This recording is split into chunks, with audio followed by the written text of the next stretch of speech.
Good news. Today our good news is from Isaiah chapter 45 verse 2.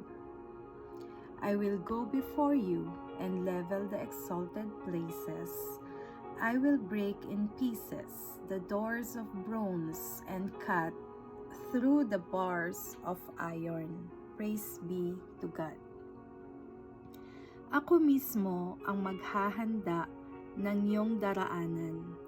Mga bundok tuoy aking papatagin at sa mga lunsod, mga pintong tansoy aking wawasakin.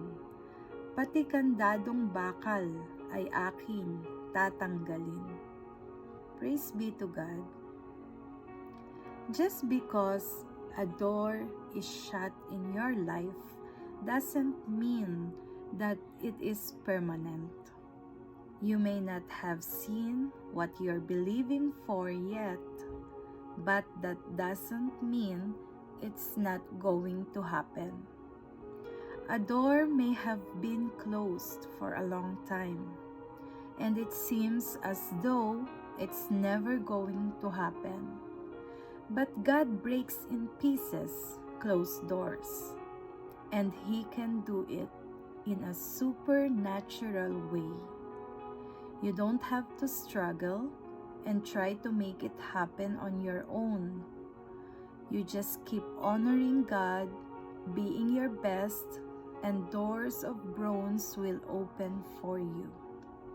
Trust His timing. Don't be impatient because the door has not opened yet.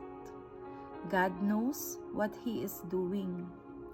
He sees every injustice, every time you are treated wrong, every person who is playing politics and trying to hold you down. Stay in peace. Your time is coming. The right people are coming. Problems that look permanent are about to turn around.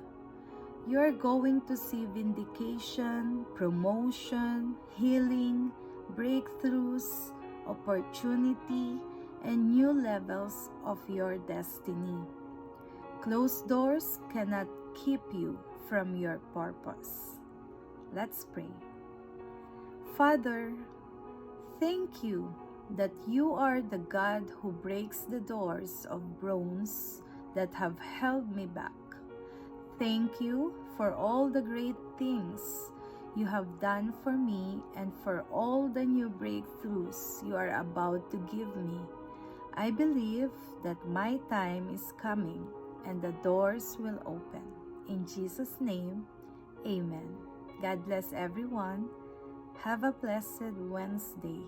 Till next, good news.